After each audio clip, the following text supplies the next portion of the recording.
Hola a todos, me llamo Miguel Ángel Cami y soy el fundador de Desafíos Sin Límites,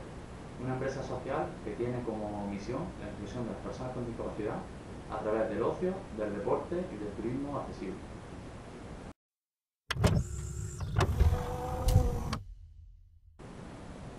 Las empresas sociales somos organizaciones nacidas para resolver una problemática social existente, siendo en nuestro caso mejorar la inclusión social de las personas con discapacidad,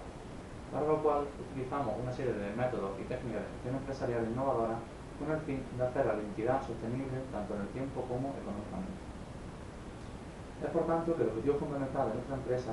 no es el de maximizar el beneficio económico para repartirlo entre los socios, como es el caso de las empresas tradicionales, sino el de maximizar el beneficio social utilizando nuestro beneficio económico principalmente para la creación de nuestra ONG.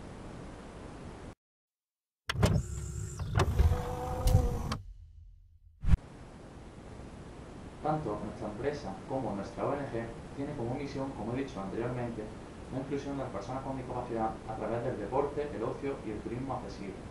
Para ello destinaremos nuestro esfuerzo en subvencionar gran parte de las actividades desarrolladas con este colectivo,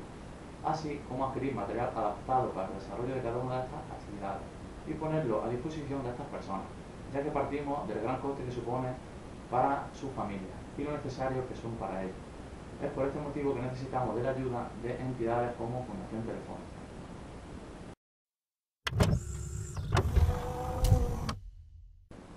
Para hacer sostenible este proyecto vamos a ofrecer servicios a toda la población, tenga o no algún tipo de discapacidad, siendo lo mismo de competitivo que cualquier otra empresa. Pero la diferencia que nos hace únicos dentro del sector de la empresa de ocio y tiempo libre, de deporte y de turismo activo es que el beneficio económico obtenido se destinará a subvencionar un tanto por ciento las actividades desarrolladas con nuestra ONG. Por eso, desde Desafíos Sin Límites,